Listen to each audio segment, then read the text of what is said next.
Can you tell me, how did you get into DJing? Well, that was a very, very long time ago. 18 years to be precise. I basically, I was living in Knysna, and then I wasn't doing so well at school, so I decided let's go hit the big city and study something else and start my life. Then I discovered Psytrance parties, and so it was absolutely amazing. Then some other stuff happened in my personal life, and I landed up back in Knysna, and then there was a little hippie farm next door to my farm called the Abundance Farm, and they used to throw little trance parties back there. So I was very determined when I was young. So I only had 3 CDs, and I took these CDs and I marched straight into their studio, into these boys, and they were like, I was like, yeah, I'm Pam from Cape Town, and I live next door, and I want to learn how to mix.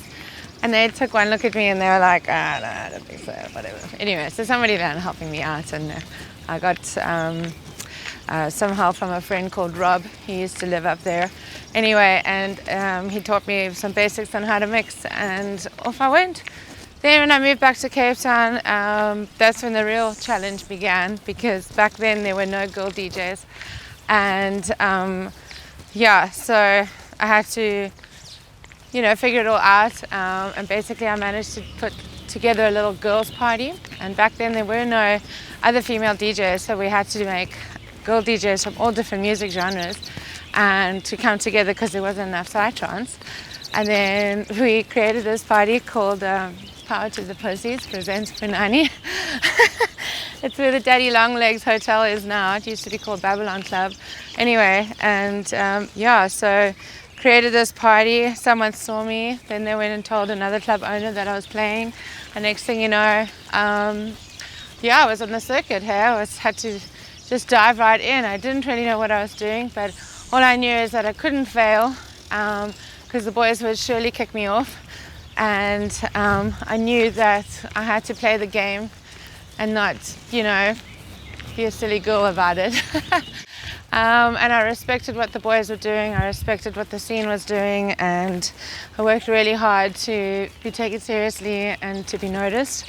And then I started I had a radio show on Mother FM, and that also really helped cement me into the industry and catapult me into playing the bigger outdoor festivals.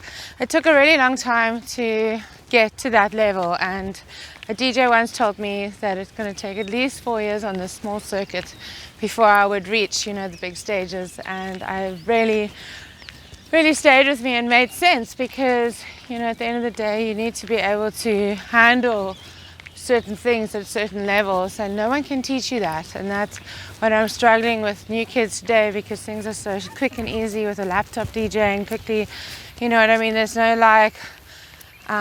time actually spent in growing your art, growing your craft. And I feel that that's why when I hit the big stages, I could handle it, even though I was really young. I was only like 24, 25, and actually, younger. Anyway. So why do you think there's so little female DJs in the Psytrance scene? I just think that it takes a lot of work. It takes a certain type of girl at the end of the day, I would think. It's not something that can be frivolously, I'm just going to become a DJ now. It takes years of commitment, you know what I mean, to actually get yourself to a level where you are respected, where you are booked, and people actually want you at their parties. And I think that you need to have the right circumstances, I would think, and the right support, the right boyfriend, the right husband. You know what I mean? There's a time of every woman's life that she has to make a decision. Can you support having babies while doing this industry and doing this work? Does your husband or boyfriend want you to do that? Can you do it on your own? Do you know what I mean? There's so many different aspects that we have to handle as females in an industry like this. I think in Psytrance it is a little bit more difficult. I don't know why. I just, I guess we do have promotion. We do use promotion online and social media and stuff like that, but it's not really like,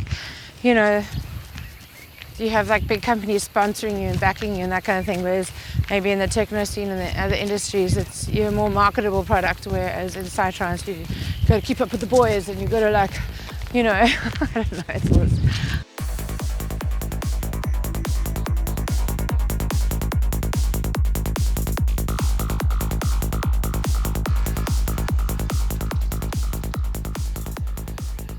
What has been the biggest challenge for you? Sure, biggest challenge, I guess trying to stay relevant, trying to stay on top of things. After also not being too complacent, you know, one can get very complacent in this lifestyle. You know, year by year can go on, and I guess everybody just feels that you could just stay the same, you know. And I think it's important to keep, you know, as a DJ per se, just to keep being more creative, keep relevant. I've often changed my style, not like drastically, but I feel that I move with what's relevant and what's sounding good to me, and yeah. It's really full on. Tune rate is very full on, and you know, in the past I've delved for the more twilight sound back in 2010. That's just where the sound was going. Everywhere you went, you would hear twilight style music. Nowadays, get a little bit more psychedelic, a little bit more full on. Lately, I've joined a label called United Beats Records. That's with Mad Max and Mechanica and a few other big names. And recently, another female artist called Nikki S has joined, and Michelle Adamson. So very excited that I'm actually involved in this label. And they're based in Barcelona, and they make some really like fun, creative, booming beats, which I really enjoy. The local Psytrance family in Cape Town has been something absolutely really special. And you know, we've fought very hard to keep it this way. We've fought very hard. People like the Alien Safari, Vortex, you know, those are the main two that have kept the spirit alive, and kudos to you guys, because really we love what you do. Please don't ever stop.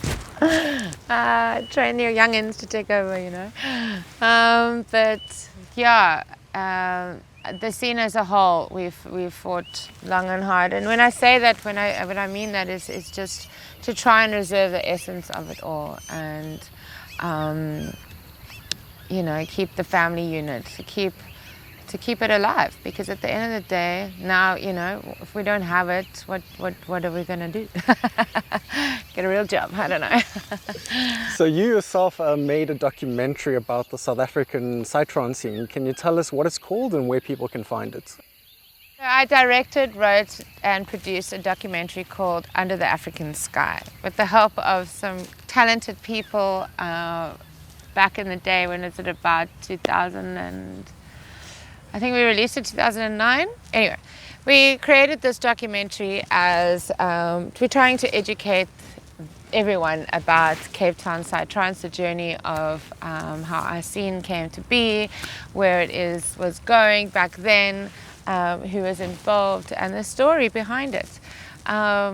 Today, people are still telling me how they've enjoyed it and it reaches them, and it's just nice to touch base with what it used to look like, how it used to be. I've got footage from the first parties, I've got interviews with everybody that was relevant in the industry at the time, and yeah, I really feel that it's a good contribution to what we were doing back then.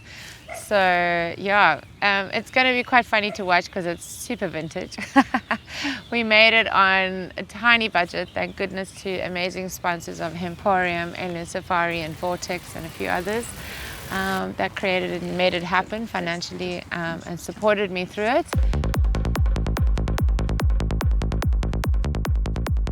So when you look back at all the experiences you've had, what are some of the most memorable nights for you as a party goer and as a DJ? Sure. We gotta go, which is my memorable moments per year. We'll be here all night.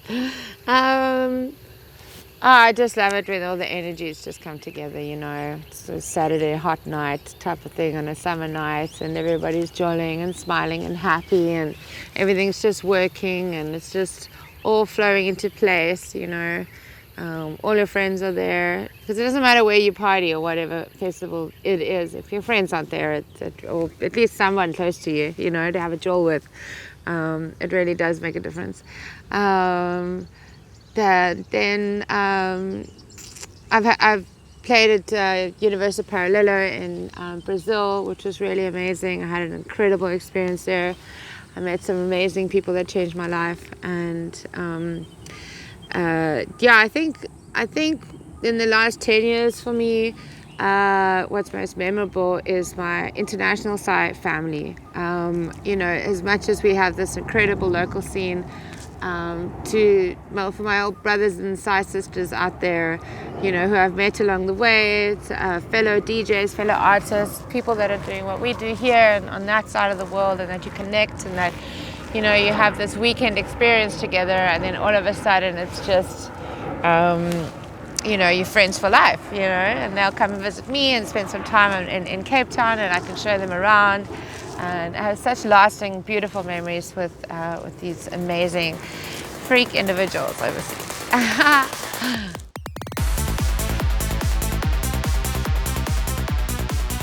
What is your message to females out there who want to get into the industry?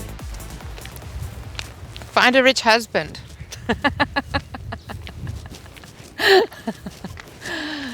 Yeah. No, I'm kidding. So yeah, basically, integrity and respect is the key, I would assume, in this day and age, especially. You have to be authentic. There's always this fun and cheeky, funny things that you can do in a sexual manner, but it's actually not going to last in a good sense in promotion, you know.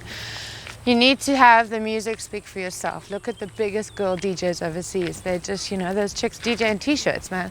They don't give two shits about, you know, everything else. It's, have your style, have your thing, you know what I mean? Make it come from a good place and a real place, you know. And I think that the music has to speak for itself. You can put yourself out there, you can play those gigs, you can jump around to the beats, you can do whatever, but at the end of the day, you know, authentic mixing, authentic music, like showing that you've actually put the work in, and that, you know, it really means something to you. That's what's important, I think. And I do believe that's why I survived this long, is because I played the game, you know.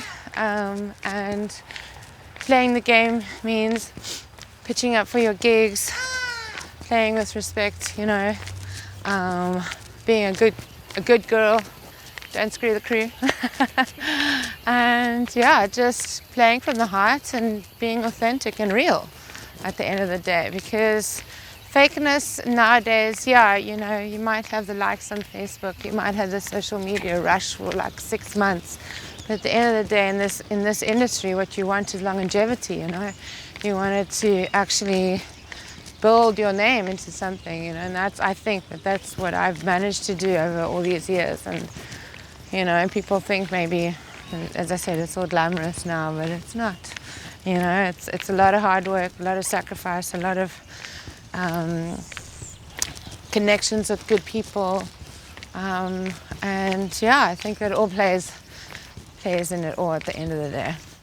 I think one thing I'd really want to say is, you know, just love the Psytrance industry. Do it with love and respect. Understand that this is a bigger, you know, machine, and that it's been going for many, many years. Investigate it. Find out about it. Find out about your DJs, your friends, you know, what kind of things happening at parties. Obviously, when you're at the door, be loving towards everyone. Be kind. Be caring towards Mother Nature. Pick up the trash, even though it's not yours. If you're walking and you see a can, just pick it up. You know, it's for all of us, for everyone, the whole beautiful industry. You know, and we want to keep it alive. We want to keep these kind of things going. We want to keep the clubs going. Support your DJs. Support the club owners and the party promoters. They work so hard to make this happen for us. I mean, I know that we don't even comprehend how difficult it is to make events, so we must handle it and with love and respect. Clean up at your campsites, you know, afterwards. The one thing I saw at Bazik, which I really liked, when I was leaving, the campsites were clean, and it was like, wow, I haven't seen that for a long time. And we should be definitely doing that kind of thing at trance parties, you know.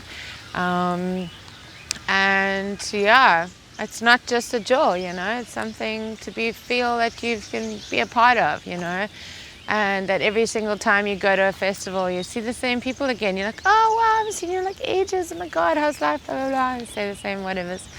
And, you know, and that you have friends out there, you know, even though it is just acquaintances and whatever, you know, it's important. It's a connection. It's better than sitting at home or just going out for, you know, dinners with your friends. Not that that's a bad thing, it's a great thing, but I'm saying, like, at least we have these opportunities once a month to just go out and to jewel for the weekend and do what you need to do on the dance floor, I guess. But at the end of the day, it's just nice to know that there are people there that we can recognize and know and connect with and reconnect with, and, you know, eventually call your friends or whatever. The family tree grows, you know, the Psy family tree. Yeah, well, listen, a lot of kids have come and gone. A lot of people, you know, in a positive sense, you know, new kids are coming in all the time. I'm enjoying the new blood. It is great. I sit back and see who's actually gonna, you know, keep at it and keep going. Because at the end of the day, what these young kids must understand is that we've seen people come and go plenty of times. You know what I mean? So if we're going to invest any extra energy into somebody, we need to see if they're, like, you know, severely serious about this as a lifestyle choice, you know. And then, yeah, I just think it really is great. But at the end of the day, I just want to see that the new people are doing it from the right place, you know what I mean? And that it is coming from a place of truth and integrity and respect and love. Because otherwise, what the fuck are we doing? The psychedelic culture is different things to different people. What is it to you? Well, the psychedelic culture is everything away from the norm, I guess. That's for what it's always been for me, was that it was something that, you know, was different from everything, and that we could escape, and that it could run into the trance world, you know. Like, for instance, Boom Festival is incredible. It really is a boom land. You walk in there and you forget you're into another magic world, and that's what the smaller, you know, the other events are modeled on that concept of it being this other world, you know, and that is what we create through the music and the energy and the dome of the dance floor. It's like magnetic sound space, you know, and at the end of the day, that's what we're doing. We're creating another world. That's why it's so damn important that the new kids understand that, and that they see that, yes, parties and festivals are fashionable nowadays and taking lots of whatevers to get out of your mind, you know. That's existed for ages, so it's nothing new.